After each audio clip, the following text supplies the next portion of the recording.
नित्यं तिष्ठतानन्दकन्दं परब्रह्मलिंगं भजे पांडुरंगं. ते मंदिर आपल्या राजण्यामध्ये आहे आणि म्हणून या सर्वांमध्ये भगवान शंकराचं हे रूप फारच वेगळं आहे. विठ्ठल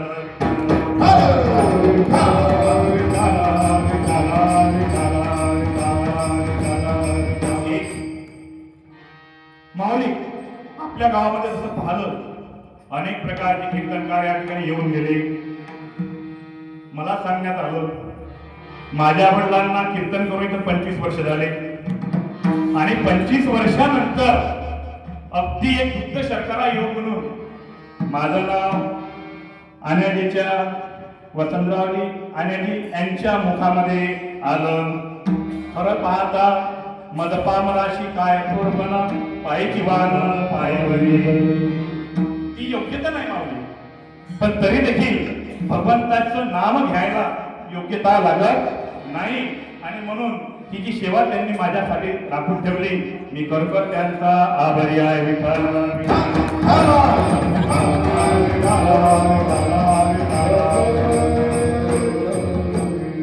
आता या ठिकाणी मी कीर्तनाकरिता आलो असं माझ्याचा परम पांडुरंग शिवशंकर परमात्मा या ठिकाणी मला घेऊन आला असं म्हणतात. एका हिंदी सुभाषिकाचं मन आहे, अगर भक्ति में कभी किसी भक्त का मन लगने लगे तो उसने समझ लेना चाहिए कि उसने भगवान को नहीं चुना, भगवान ने बल्कि उल्टा उसको चुना. विठ्ठल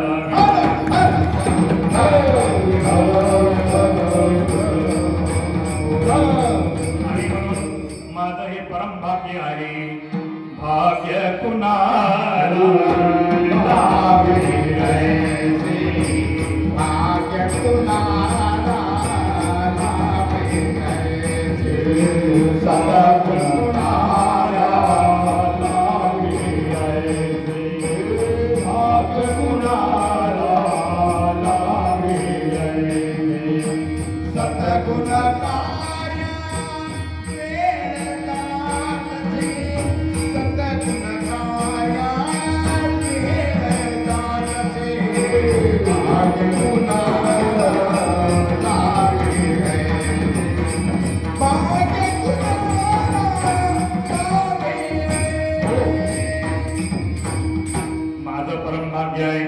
मी या ठिकाणी आलो.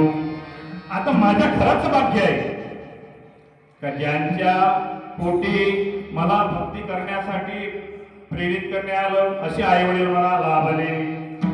भाग्यवंत घरी भजनाची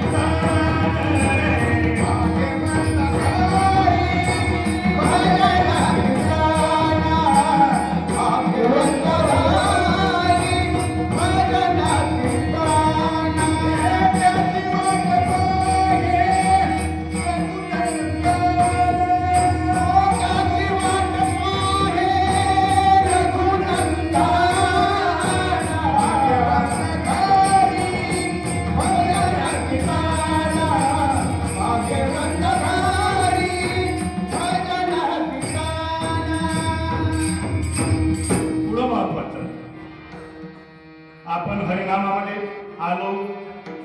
गर्दी नसेल महाराज पण गर्दी आहे. आपण आलो नाही, भगवंतानं आपल्याला बोलावलं. तुम्ही आम्ही सर्वात भाग्यवान, ज्यांनी कार्यक्रम आयोजित केला ते भाग्यवान आणि सर्वांच्या सुकृताचं फळ आहे. असेल जन्मांतरीची पुण्य सामुग्री तरीच नाम किंवाग्री येता श्रीरामाचे. आपल्या जीवनामध्ये प्रभू श्रीरामचंद्र येणं, विठ्ठल येणं, भगवान शिवशंकर येणं हे केवळ एका जन्माचं फळ नाही. जन्मो जन्म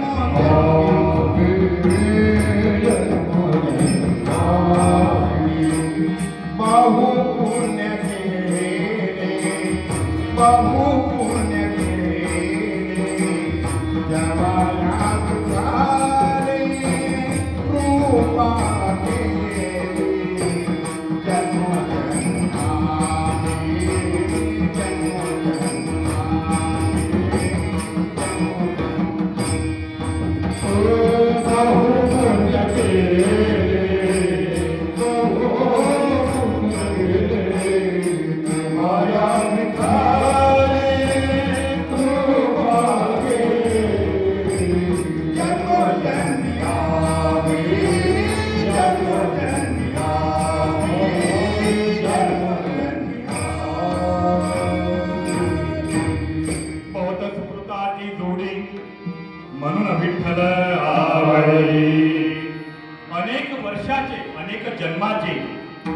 पुण्य थोडे थोडे थोडे थोडे जमावत गेले आणि हा अवस्थेचा भाग या ठिकाणी मला मिळाला. विठ्ठल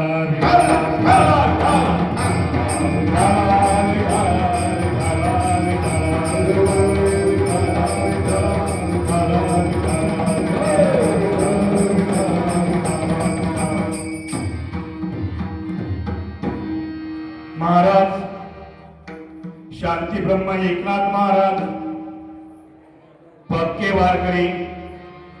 एकदा काय झालं, ब्रह्मा मुहूर्तावर त्यांना काशी विश्वेश्वराचं दर्शन करण्याची इच्छा निर्माण झाली. शांती ब्रह्म एकनाथ महाराज कावड घेऊन श्री विश्वेश्वराच्या दर्शनाला गेले काशीला आणि काशीहून दर्शन करून आणलं काय सोबत, तर ते आणलं तीर्थ लोट्यामध्ये कावडीमध्ये. परंतु येत असताना उन्हाळ्याचे दिवस होते आणि उन्हाळ्याचे दिवस असल्यामुळं एकनाथ महाराजांना तहान लागली होती. तर त्यांना वाटलं आपण सध्या हे जल घ्यावं नाही, कोणी अधिक मिळाला तर त्याला आपण देऊ, नंतर प्राशन करू. आणि कर्मधर्म संयोगानं एक गाढव तहानेनं व्याकुळ होत असलेलं त्यांनी पाहिलं. आता शांती ब्रह्म एकनाथ महाराज म्हणजे सर्वागटी राम इहा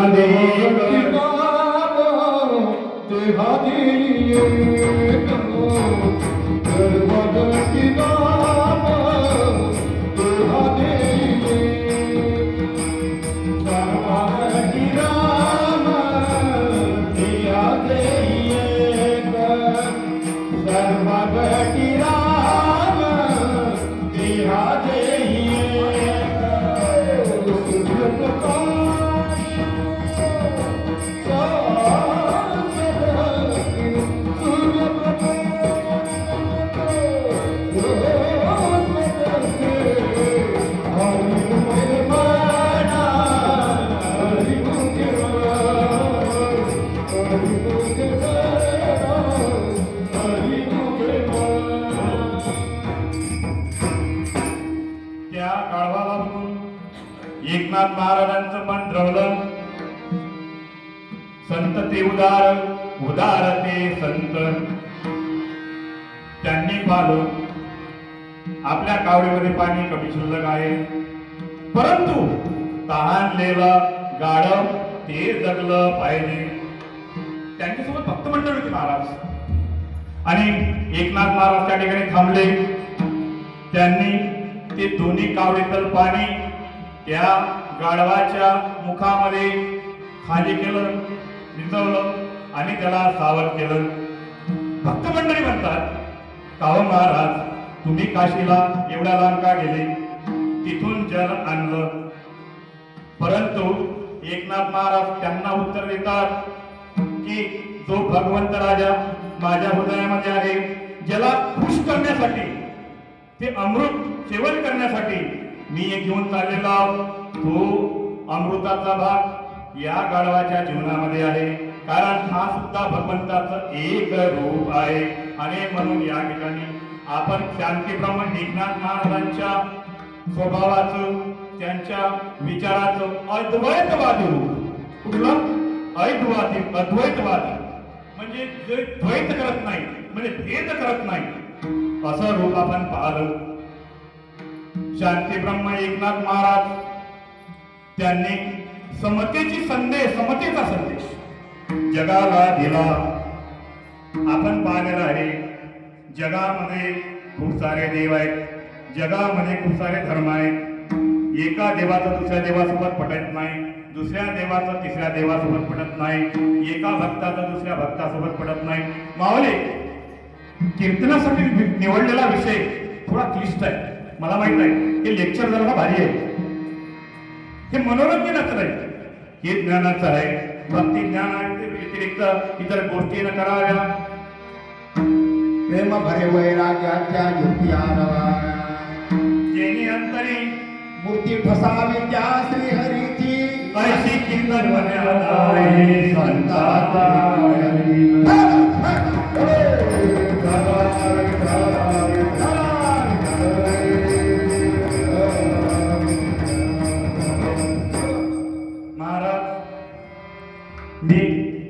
देशाला शिक्षक आणि विद्यार्थ्यांचं मन रजवण्यासाठी अनेक प्रकारचे मनोरंजनाचे नुटके फुटके माझ्यापाशी पण आहे.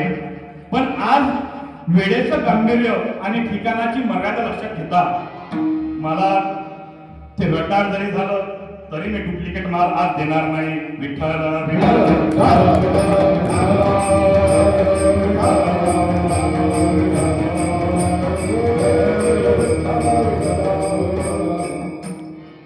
सर्वप्रथम आपण आज महाशिवरात्रीचा पर्व आहे आणि कीर्तनासाठी जो अभंग निवडला तो एकनाथ महाराजांच्या ते वारकरी आहे. आता वारकरी म्हणजे वैष्णव आणि ठिकाण आहे शिवाचं म्हणजे शैव. दोन्हीचा पहिले मेळ बसतो. महाराज काय जगामध्ये अनेक देव आहेत. त्यातल्या 5 प्रमुख आहेत. शैव शिव, वैष्णव विष्णू, सूर्य सौर, गणपती गाणपत्य आणि अनादि निर्गुण प्रकटले भवानी. मो महिषासुर मर्दाना लागुनी त्रिविध तापाची धडाडल्या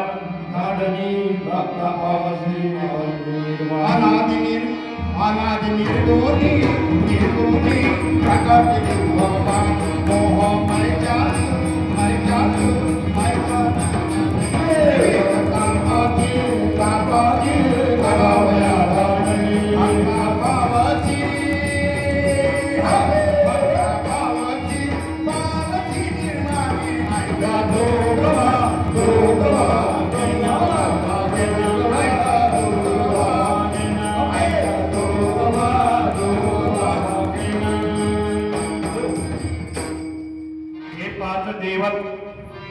उपाधीनं वेगळे आहेत, रूपानं वेगळे आहेत. उपाधीने कसे? विष्णूची भक्ती करणाऱ्यांना आपण म्हणतो वैष्णव, शिवाची भक्ती करणाऱ्यांना म्हणतो आपण शैव, सूर्याची उपासना करणाऱ्यांना सौर म्हणतो आणि गणपतीची उपासना करणाऱ्यांना गणपत्य म्हटले जाते.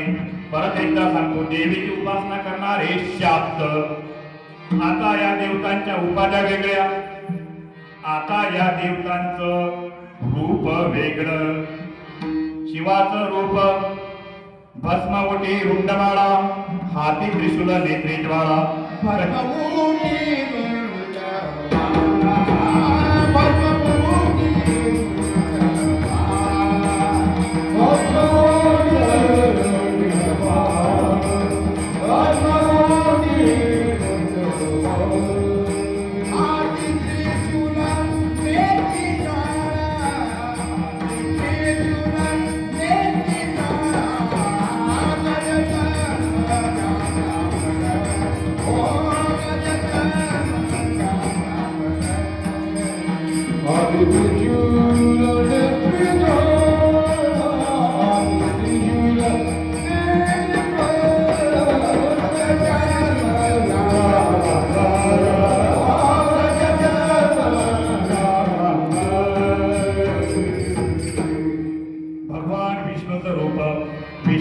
चतुर्मुख, शंख चक्र गदा पद्म, शंख चक्र गदा पद्म.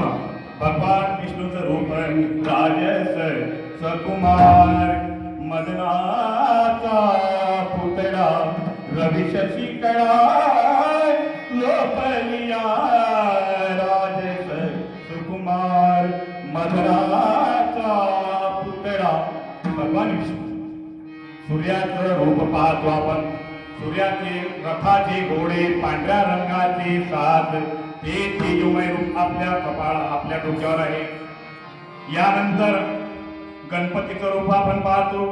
लंबोदरा तुझं 16 शोभे शृंगार. गजाचा आनंद असलेलं म्हणजे हत्तीचा आनंद असलेलं असं मोठं लंबोदर, मोठं पोट असलेलं असं स्वरूप भगवान गणपतीचं आहे. आणि यानंतर शेवटचा महत्वाची देवता ती म्हणजे माता भगवती. ती म्हणजे माता भगवती आणि तिलाच आपण नारायणी म्हणतो, पार्वती. आता अशा प्रकारे 5 देव उपाधीने वेगळे, रूपाने वेगळे, त्यांचे भक्त वेगळे आणि त्यांच्या उपासना वेगळ्या. उपासना कशा वेगळ्या? कीर्तन बरोबर आहे. शिवाची भक्ती करतो तो शैव. आता शिवाचे महिन्यातले उपासाचे दिवस कोणता? सोमवार. बरोबर सांगा, बरोबर जा.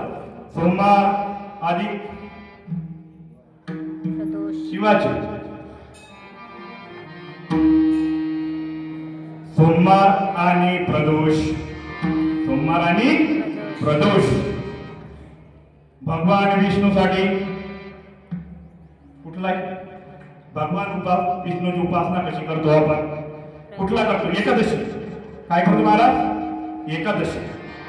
बर, शिवाची भक्ती करतो, सोमवार प्रदोष करतो, शैवला. परंतु वारकरी कोणाला म्हणावं? वारकरी खरे कोण? खऱ्या वारकरी. आणि विष्णू या शब्दाची फोड. विष्णू म्हणजे वैष्णव, ज्याच्यामध्ये शिव आणि विष्णूचं एकत्रित रूप आहे. विष्णू म्हणजे आकडेवारीच्या भाषेत भाषित जर झालं 20 आणि 9. 20 आणि 9 गणित बरोबर तपासा. 20 आणि 9 29.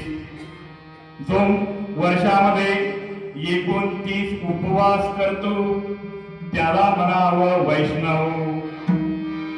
आता 29 उपवास म्हणजे कोणते? वारकऱ्याचे. महाराज, एका वर्षामध्ये महिने किती? किती महिने? तुलाच महाराज 12 महिने. 12 महिन्याच्या एकादशा किती? 24 झाल्या. 4 करतो आपण जयंत्या, ज्या वारकऱ्यांना करायला पाहिजे. ज्ञानेश्वर जयंती, तुकाराम बीज, एकनाथ महाराजांची जयंती आणि नामदेव महाराजांची जयंती. ह्या 4 जयंत्या वारकऱ्यांना सांगितल्या. किती झाले? 24 आणि 4 28. आणि सर्वात अनिवार्य आहे ते म्हणजे महाशिवरात्री. आज काय आहे? महाशिवरात्री. हा उपास कुणाचा? वारकऱ्याचा. भक्ती कुणाची? भगवान शिवाची. अभंग कुणाचा? वारकरी संप्रदायाची मुकुटमणी एकनाथ महाराजांचा. गुणवर्णन भगवान शिवाचं आहे. विठ्ठल.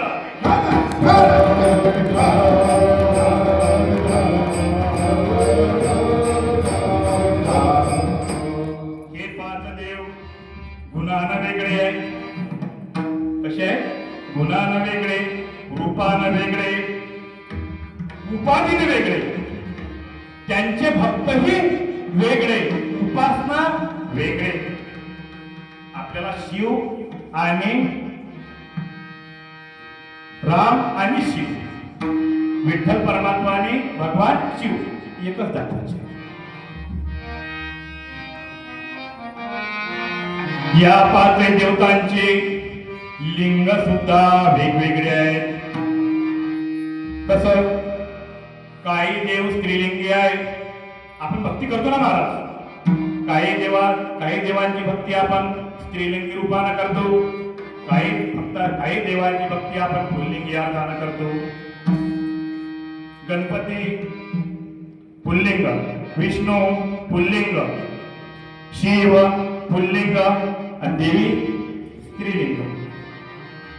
आपल्याला पाहायचं आहे रूपानं, गुणानं, स्वभावानं आणि लिंगानं जरी भक्त जरी वेगळे असले, उपाधीनं वेगळे असले, तरी देवाचं स्वरूप एकच आहे. विठ्ठल विठ्ठल.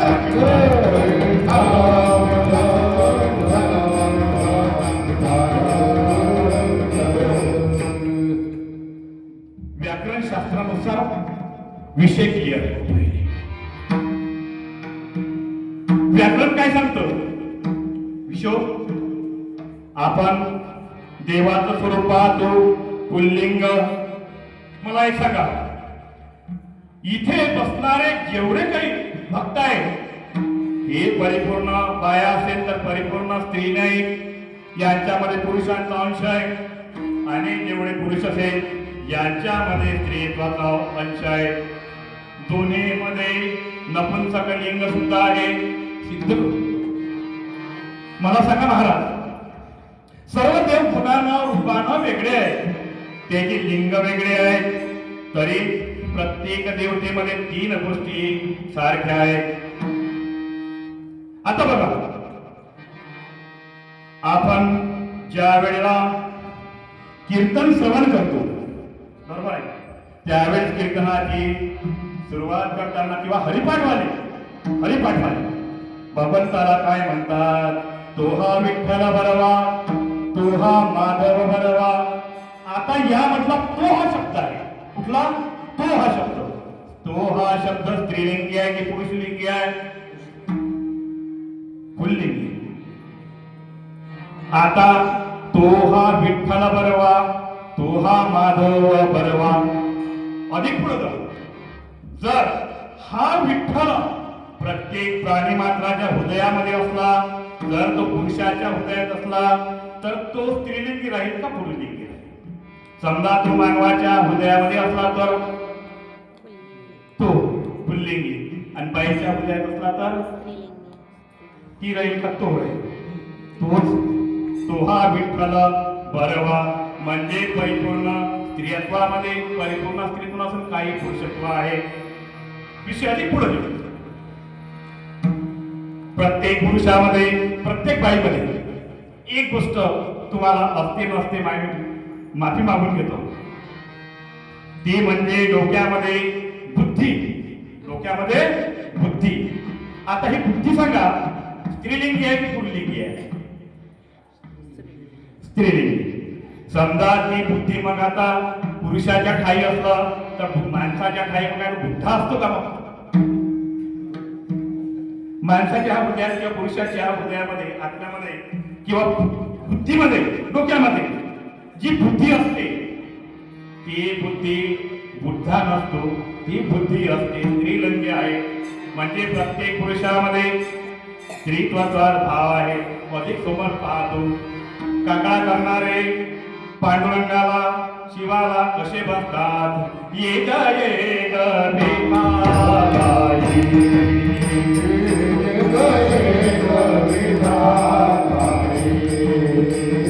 माझे पंढरीचे आई, माझे पंढरीचे आई,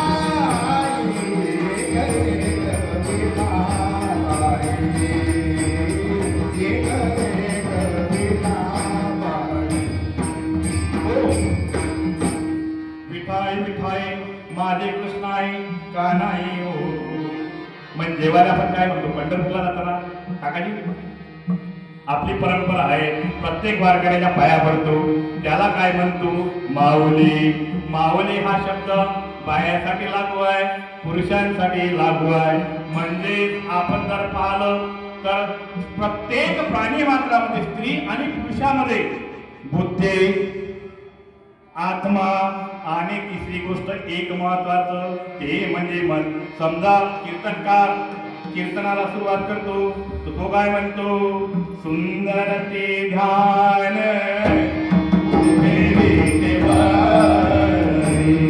सुंदर ते ध्यान उभे विठ्ठलाची,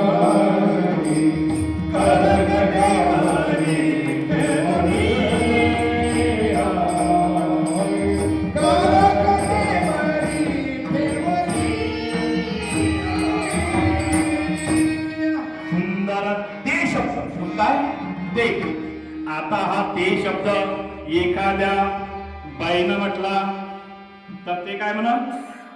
भगवंताला वर्णन करताना ती बाई तो म्हणत काय? तेच म्हणत. हेच ते हे ना ते ही उपाधी जर एखाद्या पुरुषानं म्हटली अभंगामध्ये तर ते सुद्धा म्हणत सुंदर ते ज्ञान उभे विटेवरी. तो ती ते या सर्व शब्दासाठी इंग्रजीमध्ये एक कॉमन आणि इंग्रजीला मास्टर तो आहे दॅट. तो काय आहे? दॅट. जवळ असेल तर धीस, लांब असेल तर दॅट. दॅट म्हणजे तो, त्या, ते. आता एकाच भक्तामध्ये तीनही रूप आपण भगवंताचे पाहतो. म्हणजे आपण काय पाहलं, प्रत्येक स्त्रीमध्ये पुल्लिंग आहे, प्रत्येक पुरुषामध्ये स्त्रीलिंग आहे, दोन्हीमध्ये नपुंसक आहे. भगवंताची भक्ती करताना सुद्धा आपण भगवंताला या तिन्ही लिंग रूपानं पाहतो. विठ्ठल विठ्ठल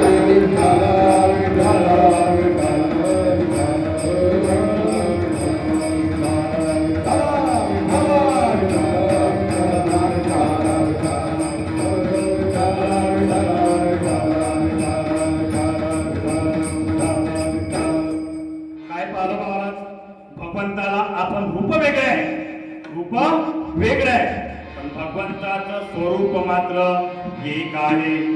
दुसरा विषय महत्वाचा, जे भक्त आहे ते म्हणजे आपण सर्व भक्त आहोत. हे भक्त सुद्धा आपण भगवंताला वेगवेगळ्या रूपानं पाहत असतो, वेगवेगळ्या पद्धतीनं आपण भगवंताची भक्ती करतो.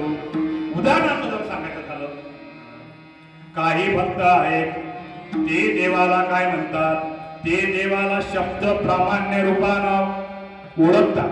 देवाची ओळख कशी, देवाची ओळख कशी, मी कीर्तनावर बरोबर आहे. देवाची ओळख आहे या ठिकाणी शब्द प्रामाण्यवाद. कुठला? समजा दुर्वास महाराजांनी काल कीर्तन ऐकलं आणि दुर्वास महाराज गेले आणि ओवी गाऊन राहिले. भस्म उठे रुंड माळा, हात्री त्रिशूल नेत्री ज्वाळा, गज चर्म व्याघ्रांबर, कंठी सो वासुकी हार. आणि मध्ये बालदादा त्यांना भेटले. का हो दुर्वास दादा, तुम्ही हे कोण्या देवाचं नाव घेऊन राहिले? ते म्हणे मी भगवान शिवाचं नाव घेऊन राहिलो. बरं तुम्हाला भगवान शिवाचं स्वरूप कसं काय माहित?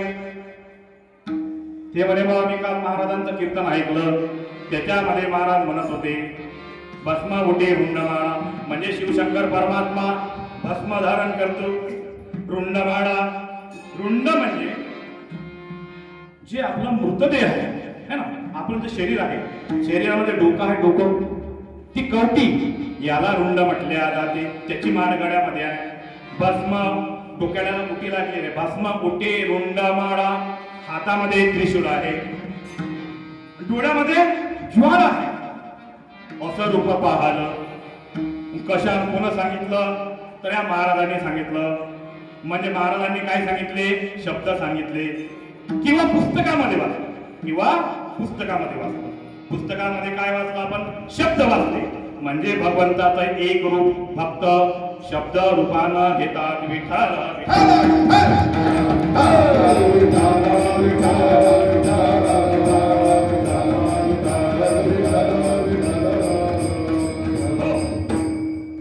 भगवंताला फक्त दुसरे ते अनुमान प्रमाण. कुठल्या? अनुमान, ज्याला इंग्रजीमध्ये रॅशनॅलिटी म्हणतात. सोप्या शब्दात सांग, सोपं सोपं घेऊ आपण. ज्याला तर्क म्हटलं जाते. अनुमान म्हणजे ज्या अर्थी त्या अर्थी. उदाहरण, दोन मित्र चालले होते आणि दोन मित्रांमध्ये एक आंधळा होता, एक होता डोळस. आता आंधळ्याने डोळसाचा आधार, दोन्ही रस्त्याला चालले होते. याच्या डोळसाला लागली भूक. तर मधा तुम्ही पाहिलं की रस्त्याच्या पलीकडे भोपळ्याची शेती होती. आता भोपळ्याची शेती पाहिल्याबरोबर याच्या तोंडाला पाणी सुटलं. याला वाटलं चला आपण एक दोन भोपळे खाऊन घेऊ, असा मनात त्याने विचार केला. तो त्या डोळसाला म्हणतो थांबगड्या. आता याला असं वाटलं, त्या आंधळ्यानं त्या डोळसाचे हात असे घट्ट पकडले आधारासाठी. तो म्हणते मला जाऊ दे. तो म्हणते कुठं चालला? तो म्हणते या ठिकाणी भोपळ्याची शेती आहे, मला भूक लागली. आता याला असं वाटलं याला जाऊ द्यायचं नव्हतं, आधार पाहिजे होता. याला वाटला पडून जाते का काय. हा काय म्हणतो सांग बरं. म्हणते त्या भोपळे कुठं आहे? तो म्हणते रस्त्याच्या पलीकडे आहे. बरं पडक्या जमिनीवर आहे का शेत जमिनीत आहे? तो म्हणते शेत जमिनीवर आहे. बरं त्या भोपळ्याच्या शेतीला कुंपण आहे काय? तो म्हणते कुंपण सुद्धा नाही. बरं भोपळ्याचे जे वेल आहे ते हिरवे हिरवे आहे काय? आंधळा बनत आहे. कुणाला? डोळसाला. तो डोळस म्हणते हो म्हणते याचे हिरवे हिरवे आहे. याचा आकार केवढा तो म्हणते साधारण एवढा एवढा असला पाहिजे. आंधळ्याला दिसलं काय माऊली? दिसलं काय? बरं म्हणते याला कोणी का रखवालदार वगैरे आहे काय? तो म्हणते तर रखवालदार नाही. मग म्हणते थांबले का तो काय म्हणतो? आंधळा म्हणते डोळसाला जाऊन वेळ वाया खर्च करू नको. तो म्हणते का? अरे म्हणते बाबा आई तू विनाकारण जाऊन वेळ खर्च करून राहिला, परिश्रम घेऊन राहिला, कारण सांगतो म्हणते. ज्या अर्थी या ठिकाणी भोपळ्याची शेती आहे, भोपळे खाण्यासाठी असतात, याचा साईज एवढा एवढा आहे, ज्या अर्थी याचे पानं हिरवे आहे, ज्या अर्थी येथे कोणी रखवालदार नाही आणि भोपळ्याच्या शेतीला कुंपणही नाही, तर याचा अर्थ भोपळे कडू आहे.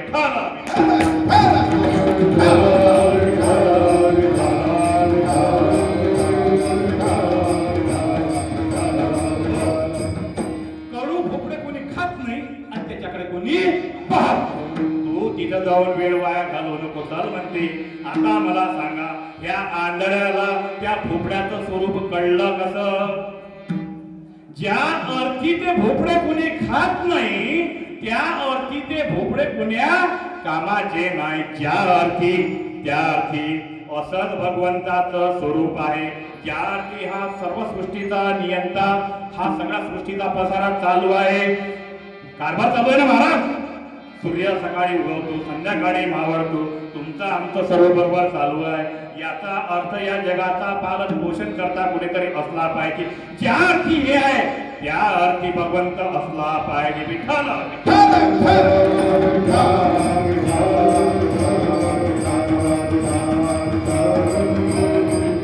पहिल्यांदा शब्दरूपानं तुहा विठ्ठल बरवा तुहा माधवरा भस्म उठे रुंदमाळा. दुसऱ्यांदा अनुमानानं कल्पनेनं, कशानं? कल्पनेनं देव म्हणणार. पण आमची साधू मंडळी ती मात्र हुशार लोक जगामध्ये अनुभवानं देव मानतात. आता अनुभवाचं प्रमाण कसं? अनुभवाचं प्रमाण ज्याच्यामध्ये दोन गट पडतात, एक परोक्ष, दोन अपरोक्ष. परोक्ष कशाला म्हणायचं? जे पुस्तकामधून ज्ञान अर्जित करतात, भगवंताचं स्वरूप जाणून घेतात, त्याला परोक्ष म्हणायचं. आणि दुसरा अपरोक्ष गट. अपरोक्ष गट हा पाहत असतो का या चराचरामध्ये? आपण पाहतो की तुकडोजी महाराजांनी लिहिलंय ग्रामगीतेमध्ये की या जगामध्ये सगळीकडे देव भरून उरला आहे. जगामध्ये सगळीकडे देव भरून उरलेला आहे आणि म्हणून जो या पिंडामध्ये आहे तो या ब्रह्मांडामध्ये आहे. अरे नवे नवे जर अपरोक्ष भावानं जर पाहत झाला तर सर्वांच्या हृदयात देव आहे. देव पहावयाची गेलो, देवच होऊन या गेला. हे शरीर म्हणजे देवाचं मंदिर आहे. आता आत्मा परमेश्वर आहे. देहा देवाचे मंदिर,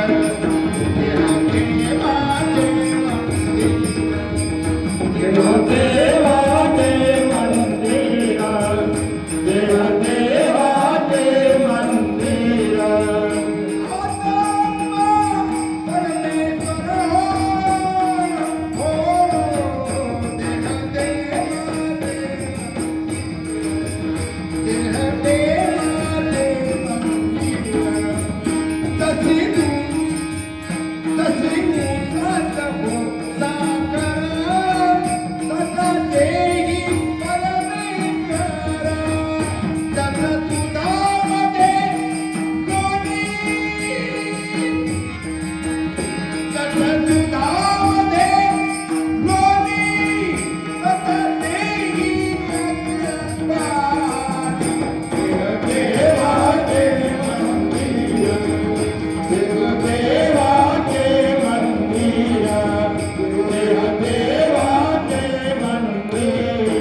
शब्दरूपानं देवाला ओळखणारे, अनुमान तर्कानं देवाला ओळखणारे आणि अपरोक्ष पद्धतीनं चराचरामध्ये देवाला ओळखणारे एक दृष्टांत देतो.